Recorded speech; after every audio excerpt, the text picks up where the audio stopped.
This lioness was dying.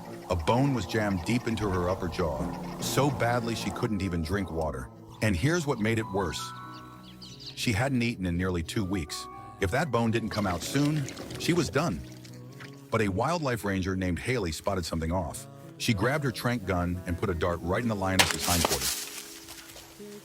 Moments later, the lioness went completely limp. To be safe, Haley prodded her with a rifle.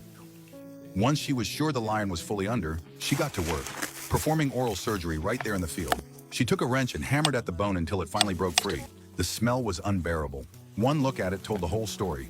The surface had turned black, meaning it had been lodged in her mouth for a very long time.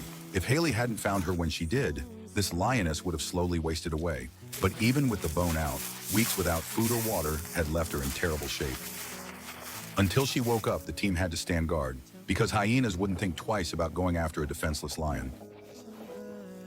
The next morning, Haley rushed back to check on her, and her heart sank. Normally, the lioness should have been awake hours ago, but she still wasn't moving. As the sun climbed higher, the African heat turned brutal. The lioness still hadn't woken. Her pulse and breathing were barely detectable. The blazing sun kept draining whatever strength she had left. The crew pulled a vehicle over, using its body to shield her from the heat. Prolonged starvation had shut her system down. All they could do was watch and wait. Haley placed fresh water next to her.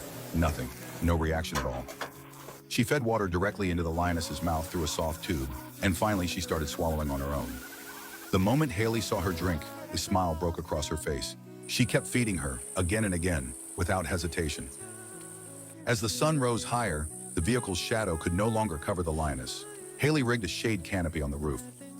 Everyone was praying she'd pull through. By 2 in the afternoon, even the makeshift shade wasn't enough. The team carefully moved her under a tree. Haley kept pouring water over her body to bring her temperature down. Slowly, her strength started coming back. She lay still, eyes locked on the woman who'd been feeding her, and for the first time, she tried to eat on her own. As the tree's shade shifted, the team kept repositioning her to stay out of the sun. She gathered what little energy she had, pushed up on her front legs, tried to stand, but her back legs gave out, and she collapsed. Night fell again. It had been a full 24 hours since the tranquilizer was given. At 1 in the morning, with everyone watching and hoping, the lioness finally rose to her